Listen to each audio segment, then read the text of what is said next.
Hi, All right, how are you doing today? Great. very well. Awesome, awesome. Well, for our viewers out there, today's our very first podcast, Mhm. PwC Cyprus, brought to you by the Inclusion and Diversity Committee. We're really looking forward to doing something great with this podcast, and off the bat, it's going to be You're on the gonna make me show. blush now. You're gonna make me red. But yeah, No that's worries. fine. So, can you introduce yourself? Okay. So my name is Petros Maroudias. I'm a partner in international private clients here in PwC Nicosia. And I work with a variety of private clients, helping them with everything from their corporate matters to their succession matters. And as Larry said, I'm also a member of the inclusion team and a big promoter and fan of it. So we said to do this podcast without any script. Yeah, So that's there's it. no script at all. So there's a little bit, my heart is pounding a bit about what you're going to ask me, but Yeah, we said we yeah. do it I'll properly. definitely try my best not to grill you and put you in the No, corner. it's fine. It's Although the I'm whole really itching purpose. to do that. No, but yeah. each your way. It's fine. Okay, Great. it's Well, we're going to be talking about inclusion and diversity, right? yeah. And the fact of it is, it's really something that has come up, in our society, and for very good reasons, one thing that really, hits my mind about inclusion and diversity is most people care a lot about inclusion and diversity, but at times it could be quite crippling knowing how to say it, what to talk about it, because the best way to highlight inclusion and diversity is to actually talk about it. So people are worried about what to say, if you're going to say something wrong, and that all ties up to the sensitivity of things. So, in your opinion, how would you describe inclusion and diversity? First of all, I understand about people being concerned how other people will take it. I remember when I first started posting, let's say about certain inclusion aspects, I used to get some weird posts back, especially on LinkedIn. So, do you really believe in this and all this kind of stuff? So, I think first of all, it's up to us to make the world a better place. Secondly, I also think that if you're coming from the right place with the right intentions, there's no bad way about doing it. What does it mean to me? I think taking a quote from Cleo Balbulu, who heads up our inclusion diversity, it's about being able to work and live safely and without any concerns about what and who one is.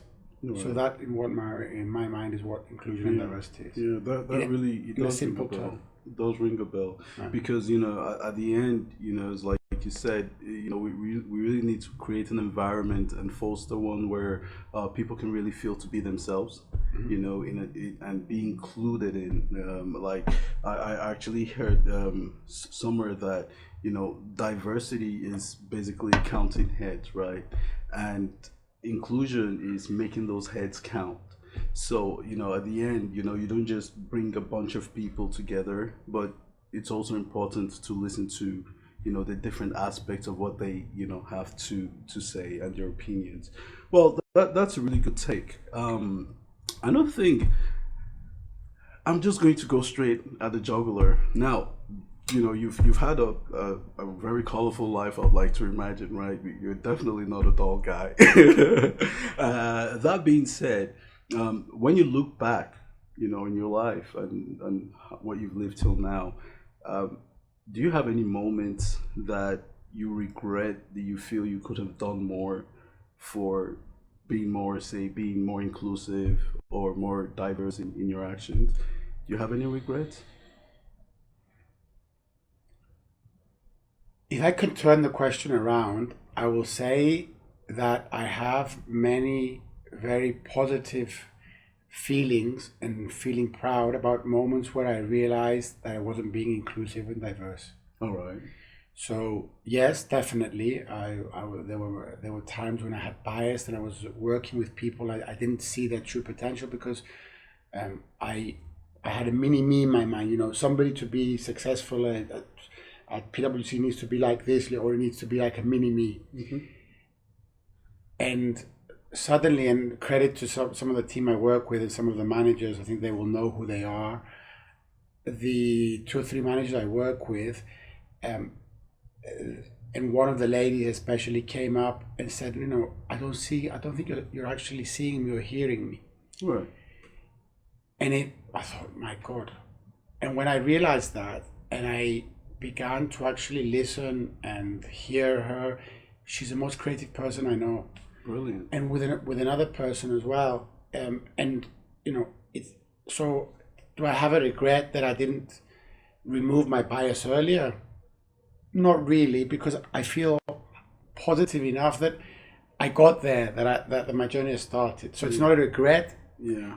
I can't do anything about the past, but I can only start to try and improve the going forward. Right, so that's deep. That's very deep. Yeah. So at the end, it's more about realizing that you've had an experience in the past, and now what are you going to do about it? Because at times it's good to taste the bitter. So when the sweet comes, like, yes, this is that sweet, chocolate or something I'd really like to have. Well, okay. So would you say for you that was a turning point? Yes. All right. That's brilliant. Now I'd like to really touch on something that you mentioned when you were speaking, which is really important, which is unconscious bias, right? Unconscious bias does play a very huge role in us being inclusive, and until we actually understand what it is, I think we've got a very long shot to being more diverse and inclusive in our decision making and our everyday life.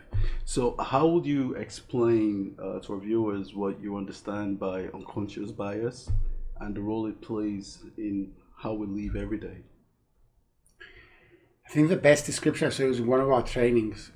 Picture this: you're in a store, you're picking up, and this is from the video from the training. Right. You're in a store, periptero, let's say, a kiosk, and you're picking up. You're looking to buy something, and a guy barges in, knocks you out of the way, and goes in front of you, and you're thinking, the young guy is in a rush, he doesn't care about me, he's pushed in the line, all those kinds of, and your emotion is unfair, ungrateful guy. And when the video played back, that was my immediate reaction. But if you took a pause to think, is there maybe another reason why he's on that? And when the video plays back in the training, it says the guy's mother is very sick, and he's come out to buy her some chocolate, whatever, because she's in hospital. And I think that's what unconscious bias is about: stopping and saying, can I see it from the perspective of the other person? Yeah. 80% of the times you can't do it. No, you have to think again, right, and again, and maybe I think that you have to ask the question, and you have to go humbly, and say, I'm being biased, or maybe I'm not seeing. Can I ask how you're feeling? And it's a huge enabler. And at the end of the day, being selfish, it's about being human. I mean, you're giving back to that other person. Right. So there's a lot for you to gain. Obviously, there's a huge amount for the other person, because that's what inclusive and getting rid of bias is. Right. That's true. Okay. So you can imagine how, what we think, the decisions we make based on, whatever past experience we've had, we place judgments without actually being even able to realize it. And you mentioned something that was very important, which is being reflective. You have to sit back, take the step back, and effectively put yourself in the other person's shoes. And I think we really go a long way if we get to do that. So have you had any funny experiences, something humorous that relates to inclusion and diversity, like with regards to inclusion? I think humorous. It gives me immense happiness. So it's not humorous, but it gives me immense happiness when you do it. Okay.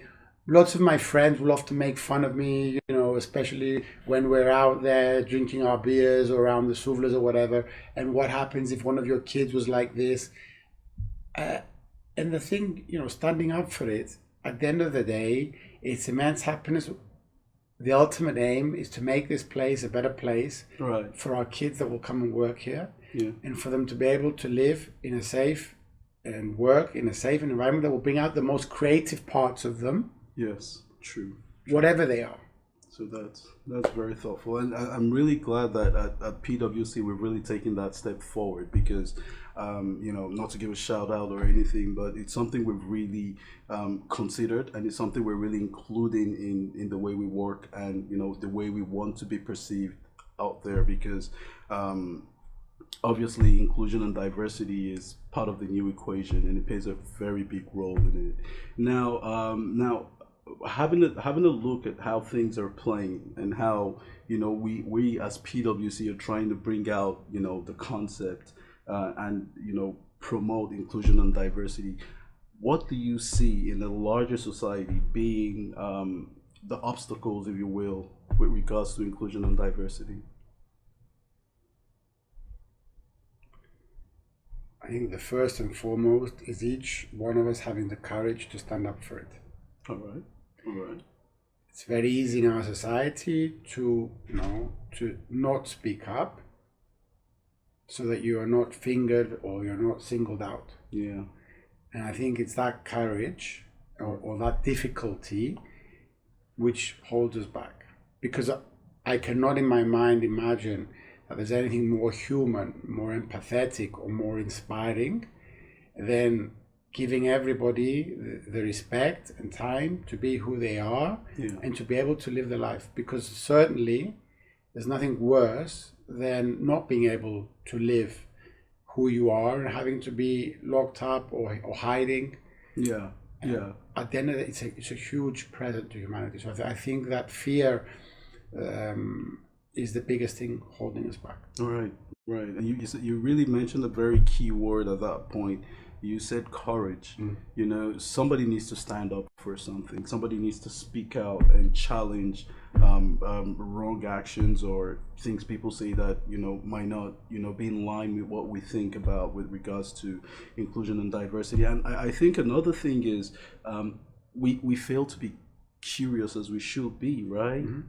So it's not so much a question as to what if I ask is wrong or not. The question is actually just going out and you say, help me understand how it feels to be a black guy. I'll tell you, it feels great. I like it. So there are so many things about it. I've had experiences as well that are probably not the greatest in the world, but then at times things come from just being the way they are, and if we don't ask, we don't know, right? Well, another thing, what advice would you give? Because obviously the whole sphere of inclusion and diversity is so broad, and I really like to mention at this point that we're all on a learning journey, right? We're trying to learn as much as we can. I'm not putting boxes or any limits to things that we can learn about inclusion and diversity. We learn every day. So let's just say I'm your average Joe out there and I really don't know much about inclusion and diversity. What advice would you give me so I could learn a bit more and start thinking towards that direction? What advice would I give to someone to learn more about inclusion and diversity? Yeah. It's a good question. I think it's genuine, trying to genuinely understand people, understand one person that you wouldn't normally speak to. Right. So if you go to a room, and I heard this somewhere, if you go to a room and you speak with your, let's say, 10, 15 buddies, I think it's Siras Christodoulou's idea, this, to give her credit, is go and speak to one other person you wouldn't normally speak to. That one person you really dislike? No. It doesn't have to be a person you dislike. It could be too. No, right? I don't think in inclusion diversity has to be something about it's a fight or anything. It's a person that you wouldn't normally speak to. So you'd probably be a little bit resistant towards, right? Yeah, because it wouldn't be your natural comfort zone. Right. And just genuinely, I mean, what do you have to lose? You're being a human being. You're reaching out to them, okay? Right. And there's only upside in that you will learn something. That's true. And you're making another connection, and that, at the end of the day, everything we do, I mean, it's about making connections, and about relationships, and it's about learning. So you will be wiser, you will be richer for the experience, right? and you're also being extremely human. Yeah, well, it's quite interesting how you still manage to sell. You know, it's like he's an IPC partner. It's like connections and networking. I like that, but it's true what you're saying. Yeah, but yes, point taken. Right. But it's coming from a human aspect. It's about making the world better. I mean, Yes, communication, right, and building that rapport. The point about inclusion and diversity, it's not only about the fairness. Yes, it's about the workplace, the society, the country, the whatever, the family becomes richer because you have a broader thinkings coming in. Yes. You have a richer dialogue. You have a rich way of thinking. You have more creative ways of thinking. I mean, that in itself is the biggest benefit. And the fairness, I think, is the cherry on the top. On the top. Right. I mean, is there anyone that doesn't want to have more creative ideas? No. Is there anyone who doesn't want to have a richer way or a more colorful way of speaking? Or even, very importantly, also seeing the world, right? Exactly. Because why limit ourselves? And at the end of the day, it's just being back to basics. It's about being human. That's the key word It's about being. It's the biggest satisfaction. Right. And that's what we will leave behind. Well, I really, really appreciate your take on this, because I think it's really an eye opener for many of us to, see the world for what it is, be more curious, be more courageous, and stand up for people that we normally wouldn't, and make the world a better place, because that's really important in the world we live in today. So just one thing, because I think you've mentioned it twice. I'll be very fair. Right. You said stand up for the people, maybe kind of fight. I don't put it as if it's a fight for inclusion. Yeah. The very fact that if you're speaking to that person who traditionally was more introvert or may have another issue with himself, right, it's enough. Right. There's no need to go and bash the banner. Yeah, but be human with them. Be seen to be with them. Yeah. It's enough to support. Give them the same platform to be able for them to exhibit their creativity. Right. It's enough. It doesn't have to be confrontational, but it doesn't have to be. Doesn't have to be made like that. Yeah, but standing up doesn't necessarily mean fight. You could just have a conversation. Okay, all I'm saying is that it's not a okay. Yeah, you're absolutely right. It's not black or white. Yeah. It's different shades of gray. Somewhere in between. Yeah. Have you seen that movie, by the way? I have seen it. Oh my God, I didn't see it, but I heard it's interesting. I have to restrict myself upon that because we're obviously. No, definitely not about it. But yes, lots of good things out there. Yeah. Now to kind of put all this in a nutshell. I know you're a very, very active member of the Inclusive and Diversity Committee, and there are lots of initiatives that come up, and every time an initiative comes up, you're always one of the first to raise up your hands. I'm like, oh yes, I want to go in. So what exactly are you working on with regards to inclusion and diversity? Okay, so the inclusion and diversity is split into various pillars, which we're obviously addressing. As we said, there's a whole group of us led by Cleo, and the one was obviously the female empowerment and how we're giving a lot more opportunities and fairness. Right. The one pillar that was also there is the LGBT pillar. So that's the one pillar that I will also be working on, again, to increase the awareness. Yes. To make it a safer place, a nicer place, a more enjoyable place for people in that community. So that's one thing that I'll be. Because it's really important to create an environment where people feel safe to be themselves and not be judged by anything, because we really have one life to live, and being human is the least we could be, right? So it's really great to have you, and I just would like to point out to our people that inclusion and diversity are very important aspects, right? Yeah. And because we're beings that we work basically on our unconscious biases, we need to always pause and choose inclusion, right? Sit back, be reflective, and think about being more inclusive in everything we do. So what can we say? Any last words out there, Pete, to our viewers?